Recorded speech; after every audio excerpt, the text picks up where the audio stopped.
Hello வணக்கம், இது உங்கள் சிவி ஜோன். எல்லாரும் எப்படி இருக்கீங்க? இனி பற்றினா சூப்பரான 10th week day 5 morning voting ரிசல்ட்ஸாக பார்க்க போகிறோம். காலை வணக்கம் டால். ஸோ இந்த வீடியோ பார்க்குறவங்க எல்லாரும் மறக்காமல் அந்த லைக் பட்டன் தட்டி விடுங்க. உங்களோட தரமான கருத்துக்களை சொல்லுங்கள். உங்களுடைய சப்போர்ட்டை மறக்காமல் கொடுத்துக்கிட்டே இருங்க. நிறைய பேர் ஆனால் வந்துட்டு சப்ஸ்கிரைப் பண்ணாமல் பார்க்குறீங்க. கொஞ்சம் சப்ஸ்கிரைப் பண்ணிட்டு பார்த்தீங்கன்னா நம்மளோட சேனல் ஒரு நல்ல நிலைமைக்கு போகும்.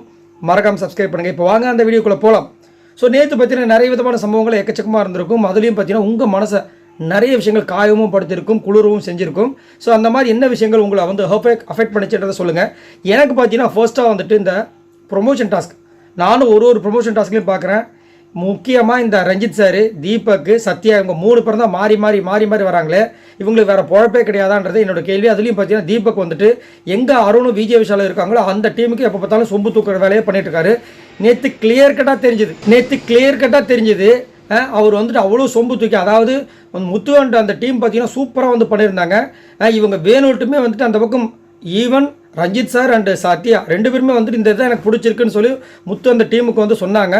பட் இருந்தாலும் இவர் வந்து போனஸ் அது இதுன்னு சொல்லி வேணுட்டுமே வந்துட்டு அந்த இதை குழப்பி விட்டு கடைசியில் வந்து இவங்களுக்கு வந்துட்டு வின்னிங் சொல்லி அவங்க பண்ண அலம்பெல்லாம் பார்க்கும்போது செமகாண்டாயிடுச்சு.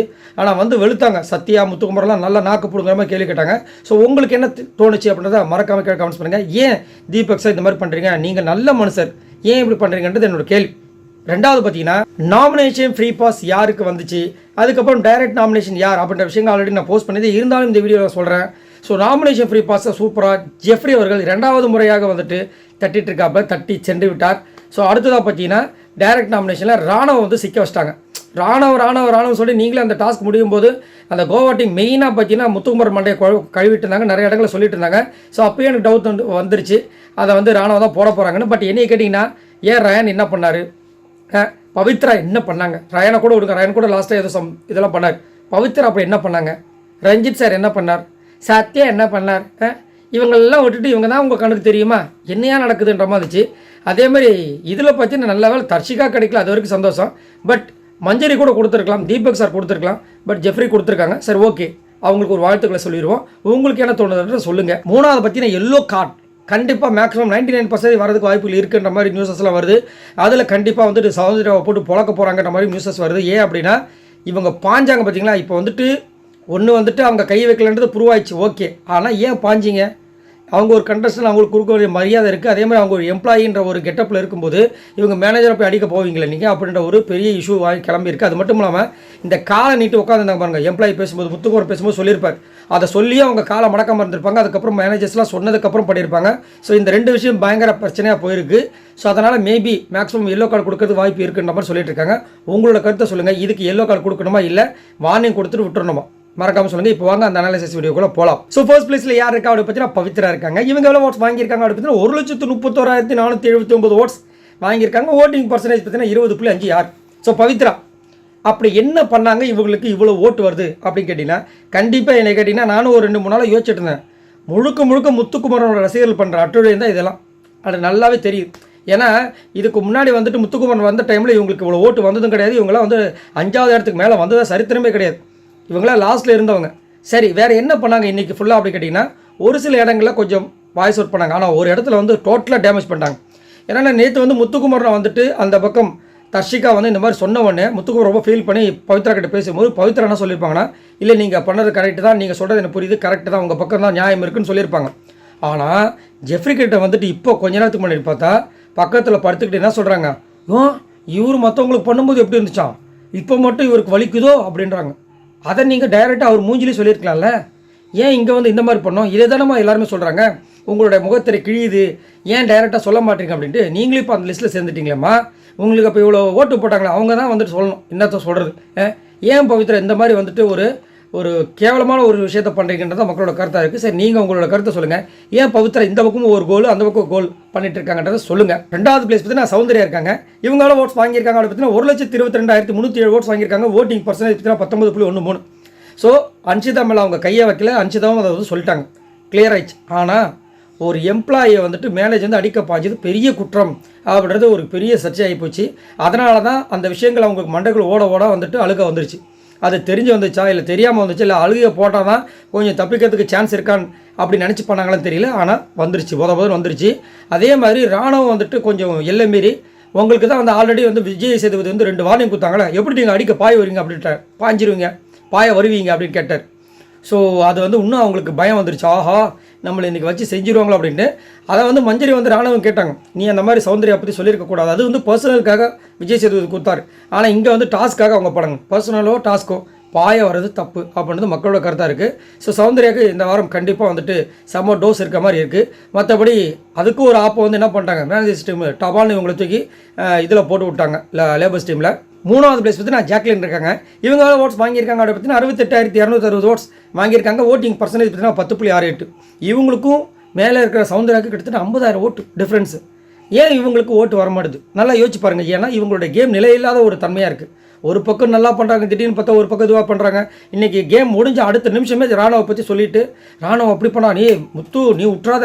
ஆனால் முத்துக்கு ஒரு விஷயம் பண்ணாங்க, நீ உன்னை செல்ஃப் நாமினேட் பண்ணிடாதன்னாங்க. சரி, ஓகே, நல்ல விஷயம். ஆனால் ராணுவ வந்துட்டு நான் நாமினேட் பண்ண சொல்கிறது தப்பு, மண்டை கழுவுறது. அதேமாதிரி அவங்க டீமே வந்து மண்டை கழுவுறாங்க, அது ரொம்ப பெரிய தப்பு. ஏன் அப்படின்னா முத்துக்குமரன் ஒரு விஷயத்தை அங்கே வந்து எடுத்து வச்சிட்டாருன்னா அதை ஃபாலோ பண்ணுறதுக்கு 2-3 ஆட்டு மந்தைகள் அங்கே 2-3 இல்லை 4-5 ஆட்டு மந்தைகள் இருக்குது. அதனால் இவர் மண்டையை கழுவுறாங்க.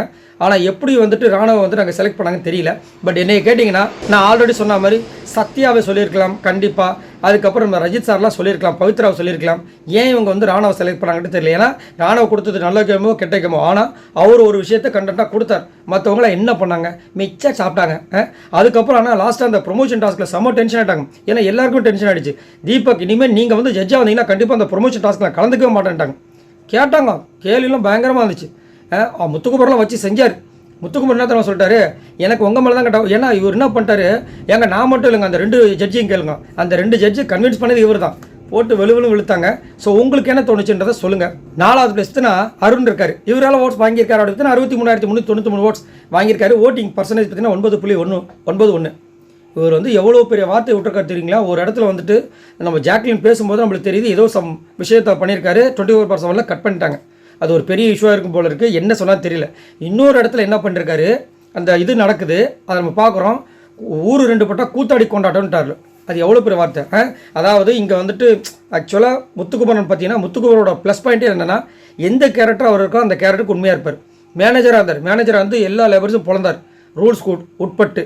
அதேமாதிரி லேபராக வந்தார். மேனேஜர்ஸ் எல்லாருக்கும் என்னென்ன டார்ச்சர் கொடுக்க முடியுமோ அதை செஞ்சார். அதுதான் அவரோடது. இது வந்து இந்த அருணுக்கு பிடிக்கல. அங்கே வந்து கேள்வி கேட்கும்போது இவர் வந்து இமிட்டேட் பண்ணி மார்க்கிங் பண்ணார். உடனே அவரும் சிரிச்சிட்டு இப்படின்னு இந்த லெஃப்ட்டில் காமிச்சார். ஏன்னா ட்விஸ்டர் இருக்குது, ட்விஸ்ட் வேலையை பண்ணாதுன்னு முத்துக்குமரன் கலாச்ச உடனே இவருக்கு பொங்கிருச்சு. உடனே என்ன பண்ணிட்டாரு, பர்சனலாக எடுத்துக்கிட்டு ஊர் 2 பட்டா கூத்தாடிக்கு கொண்டாட்டம்ட்டார். நான் என்ன கேட்குறேன்னா, கூத்தாடினா யார்? சினிமாக்காரங்க, சினிமாவில் நடிக்கிறவங்க தான் கூத்தாடி. நீங்கள் தானே இப்போ அந்த கூத்தாடி. ஏன்னா இவர் இன்னும் நடிக்கிற துறைக்கே வரல. உண்மையாக பார்த்தானே இவர் தான் கூத்தாடி. அப்போ உங்களை வந்துட்டு நீங்களே தான் வந்துட்டு என்ன பண்ணோம், அந்த கண்ணாடியை பார்த்துட்டு துப்பிக்கணும். நீங்கள் வந்து அவரை சொல்கிறீங்க. இதில் இன்னொரு விஷயம் என்னென்னா, இவர் அந்த ப்ரொமோஷனை அந்த பக்கம் போனார், கரெக்டுங்களா? ஏதாவது ஒரு இடத்துல ஏதாவது ஒரு விஷயத்தை வச்சாரா?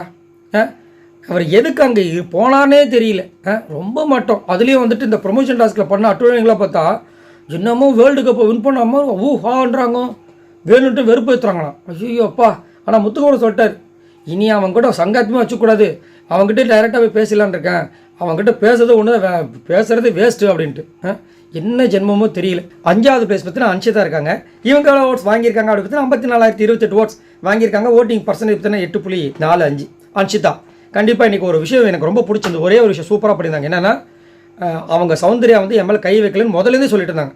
ராணுவம் வந்து அதை ட்விஸ்ட் பண்ண ட்ரை பண்ணும்போது முதலே சொல்லிட்டாங்க. ஆனால் அங்கே வந்து அன்ஷிதா சொன்ன விஷயங்கள் இன்னொன்று ஒன்று கரெக்டாக தான் இருந்துச்சு. ஒன்று அவங்க சொன்னது, எந்த எம்ப்ளாயீஸும் வந்துட்டு மழையில் நிற்கக்கூடாது, எந்த மேனேஜர் சொல்கிறதுக்கு உரிமையே கிடையாதுன்னு. நீ வேலை செய்யலாம் கேளு, கரெக்டு. நான் வேலை செய்யலைன்னா கேட்காம நான் வந்து இங்கே நிற்கவே கூடாதுன்றதுக்கு நீ யார் ரைட்ஸ் கொடுத்ததுன்னு சொல்லிட்டு சூப்பராக பேசியிருந்தாங்க. அது மட்டும் இல்லாமல் மற்ற விஷயங்கள் கொஞ்சம் ஏடகூடமாக இருந்துச்சு. அதேமாதிரி இன்னொரு விஷயம் என்னென்னா, அன்ஷிதா கூட வந்துட்டு இந்த இதில் சொல்லியிருக்கலாம் டைரக்ட் நாமினேஷனில். இன்னொரு விஷயம் வந்து இந்த ப்ரொமோஷன் டாஸ்க்கு இப்போ அவங்க பண்ணது பார்த்தீங்கன்னா ஐயோ ரொம்ப மோசமாக இருக்குது. இதில் வந்து அதை வின் பண்ணதுக்கு அந்த ஒரு கிஃப்ட் வந்துருச்சு. ஜெஃப்ரி நின்றுட்டுருக்காப்புல, இவங்க ஓடி வந்து அவரோட இடுப்பில் வந்து உட்காடுறாங்க.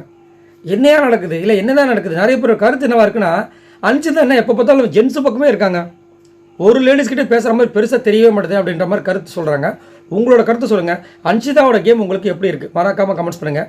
6வது பேஸ் பற்றி நான் சத்யா இருக்காரு. இவர் எவ்வளோ ஓட்ஸ் வாங்கியிருக்காரு அப்படின்னு 53,990 ஓட்ஸ் வாங்கியிருக்காப்புல. ஓட்டிங் பர்சன்டேஜ் பார்த்தீங்கன்னா 8.44. ஸோ சத்யாவை பற்றி கண்டிப்பாக சொல்லி ஆகணும். காலையில் செம்ம டென்ஷன் ஆகிட்டாரு. வாயில் வார்த்தையில் வந்துருச்சு. இதெல்லாம் நம்ம கவனிக்கவே இல்லை. ஃபுல் எபிசோட் பார்க்கும்போது தெரியுது, ஐயோ என்ன எப்படி பேசிட்டீங்க, டென்ஷன் ஆகிட்டார் அவர். தாங்க முடியல, அது எப்படி இப்படி பண்ணலாம் அப்படி பண்ணலாம் கத்துறாரு, வா வா வான்றாரு. ஐயோ பக்குன்னு ஆகி போச்சு. அதே மாதிரி இந்த ஜட்மெண்ட் இந்த ப்ரொமோஷன் டாஸ்க்லேயே வந்துட்டு முத்துக்குமரன் டீமோட விஷயங்கள் நல்லா இருக்குன்னு சொன்னார். உடனே நம்மளால் விட்டுருவாரா தீபக், நான் இருக்கும்போது எப்படி நீ வந்து அவனை புகழ்வன்னு சொல்லிட்டு எனக்கு தீபக் மேலே முதல்லேருந்தே ஒரு டவுட் இருக்குது. என்னென்னா ஒரு உரையில் 2 கத்தி இருக்கக்கூடாது. நான் வந்து இந்த சீசன் 8 டைட்டில் ஒன்றா வரணும். எனக்கு வந்துட்டு யார் வந்து இடைஞ்சலாக இருக்கா அப்படின்னா முத்துக்குமரன் மட்டும். மற்றவன் நான் சொன்னால் ஓடுருவான். இந்த விஜய் விஷால் இருந்தாலும் சரி, அருணா இருந்தாலும் சரி, எனக்கு பயங்கர இடைஞ்சலாக இருக்குது முத்துக்குமரன் மட்டும்தான் சொல்லிட்டு அவர் உள்ளுக்குள்ளே ஒரு கிரட்ஜ் இருக்குது. அது உங்களுக்கு தெரியுதான்றதை சொல்லுங்கள். சத்யாவை பற்றியும் சொல்லுங்கள். 7வது பேசுனா ரயான் இருக்கார். இவரோட ஓட்ஸ் வாங்கியிருக்காரு. அப்படி பார்த்தீங்கன்னா 53,554 ஓட்ஸ் வாங்கியிருக்காரு. ஓட்டிங் பர்சன்டேஜ் பார்த்தீங்கன்னா 8.38. ரயான் சூப்பராக வந்து காலையில் வந்து தீபக் மடக்கிறார். செம்மையாக இருந்துச்சு. ஏன்னா தீபக் வந்து ஒரு தப்பு பண்ணிட்டார். இவங்க முன்னாடி நம்ம எப்படி ஒத்துக்கிறதுன்னு சொல்லிட்டு நான் இதுக்கு வந்து ரைட்ஸ் இருக்குது, நான் வந்து மேனேஜர், அதெல்லாம் ரைட்ஸ் இருக்குது. சரி சொன்ன பேச்சு அந்த பேச்சை மாற்றாமல் பேசுங்கன்னு சொல்லிட்டு போட்டு பொழந்தார். அது வந்து பார்க்குறதுக்கு நல்லாவே இருந்தது. அதுக்கப்புறம் பார்த்தீங்கன்னா ஒரு கட்டத்தில் வந்துட்டு நம்மளுடைய ஜாக்லின் இந்த பக்கம் தூக்கி போட்டாங்க இல்லையா, பனிஷ்மெண்ட் கொடுத்து அவங்கள வந்து இந்த பக்கம் வந்து ராணுவ வந்து வச்சு செஞ்சிட்ருக்காரு. இது அவங்களுக்குள்ளே நடக்கிற கான்வர்சேஷன். இதுக்கு வந்து யூனியன் லீடர்கிட்ட வந்துட்டு ஜாக்லின் கம்ப்ளைண்ட் பண்ணுறாங்க. உடனே அங்கேருந்து பொங்கி வந்துட்டார். இதைத்தானே அன்றைக்கே சொன்னாங்க, நீங்கள் உங்கள் கோவா டீமால் வந்துட்டு இந்த கேமே வந்து இதுவாகுதுன்னு. ராணுவம் அங்கே பேசுகிறாருன்னா அதை வந்து டேக்கிள் பண்ண வேண்டிய ஆள் வந்து ஜாக்லின். இவர் உடனே வந்துட்டு நீங்கள் வந்து யூனியன் லீடராக இருக்கும்போது இவங்களாம் வந்து எவ்வளோ ஒத்துழைப்பு கொடுத்தாங்க, நீங்கள் எப்படி பண்ணுறீங்க அப்படி பண்ணுறீங்கன்னு கேட்குறாரு. நீங்கள் யூனியன் லீடர்ன்றது இந்த இருக்கிற தொழிலாளர் நலர்களுக்காகவா இல்லை ஜாக்லினோட நலனுக்காகவா என்னையாதுன்ற மாதிரி இருந்துச்சு. இன்னொரு பக்கம் இவருக்கு வந்து ஒரு குறும்படத்தை போட்டு பொழக்கிறாங்க முத்து ரசிகர்கள். ஏன்னா நேற்று வந்துட்டு அன்ஷிதா கிட்ட வந்து சொல்லியிருப்பாரு, முத்துக்குமார் வந்து என்ன உள்ளே வந்து ஒரு மாதிரி ஹர்ட் பண்ணுற மாதிரி மரியாதை குறைவாக பேசினார். அப்புறமா அந்த குறும்படத்தை போய் பார்த்தா ஒன்றுமே இல்லை. ரயான் சார் அப்போ நீங்கள் பாத்ரூம்லேயே இருங்கன்ட்டார். இதை சொன்னதுக்கு மரியாதை குறைவான். உங்கள் கூடலாம் வாழ்கிறது ரொம்ப பிரச்சனைப்பா. 8வது பேச பற்றி நான் விஜய் விஷால் இருக்கார். இவரால் ஓட்ஸ் வாங்கியிருக்காரு. அவரை பற்றி 52,105 ஓட்ஸ் வாங்கியிருக்கப்போ ஓட்டிங் பர்சன்டேஜ் பார்த்தீங்கன்னா 8.15. விஜய் விஷால் கண்டிப்பாக இன்றைக்கி எனக்கு ரொம்ப பிடிச்சது. மனசார ரொம்ப ஒரு இருந்தது. ஆனால் அந்த ப்ரொமோஷன் டாஸ்கில் அது வந்து கெடுத்து விட்டாப்புல. ஆனாலும் முத்துக்குமரனை விட ஒரு சில இடங்களில் வந்து அவ்வளோ அழகாக திறம்பட அந்த ஒரு பாயிண்ட்ஸ் எடுத்து வச்ச விஷயங்கள் சூப்பராக இருந்துச்சு. அந்த சார் மேடம் சொல்கிறதுக்கு சூப்பரான ஒரு எக்ஸ்ப்ளனேஷன் கொடுத்தாரு.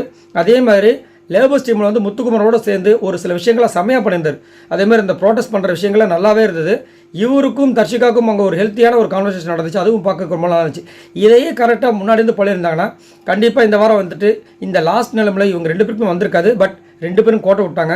அதாவது கண்ணுக்கு கட்டத்துக்கு அப்புறமா சூரிய நமஸ்காரம் சொல்லுவாங்க பார்த்தீங்கன்னா அந்த மாதிரி. ஸோ லாஸ்ட்டாக பார்த்தீங்கன்னா தர்ஷிகா இருக்காங்க. இவங்க எவ்வளோ ஓட்ஸ் வாங்கியிருக்காங்க அப்படி பார்த்தீங்கன்னா 40,284 ஓட்ஸ் வாங்கியிருக்காங்க. ஓட்டிங் பர்சன்டேஜ் பார்த்தீங்கன்னா 6.3. ஸோ தர்ஷிகா கண்டிப்பாக வந்துட்டு அவங்கள பற்றி சொல்லி ஆகணும். செம்ம நடிப்பு. லாஸ்ட்டாக வந்துட்டு எப்படி இவங்க போயிடுவாங்கன்னு இவங்களுக்கு ஒரு தோணிச்சு போல இருக்கு. குற்றம் உணர்ச்சி குத்துமா இல்லையா, அதனால் முத்துக்குமரன் கிட்ட வந்துட்டு என்னை மன்னிச்சிடுறா, நான் உள்ளுக்குள்ளே எதுவும் வச்சு பேசலை, நீ சிரிச்சதானே கேட்குறாங்க.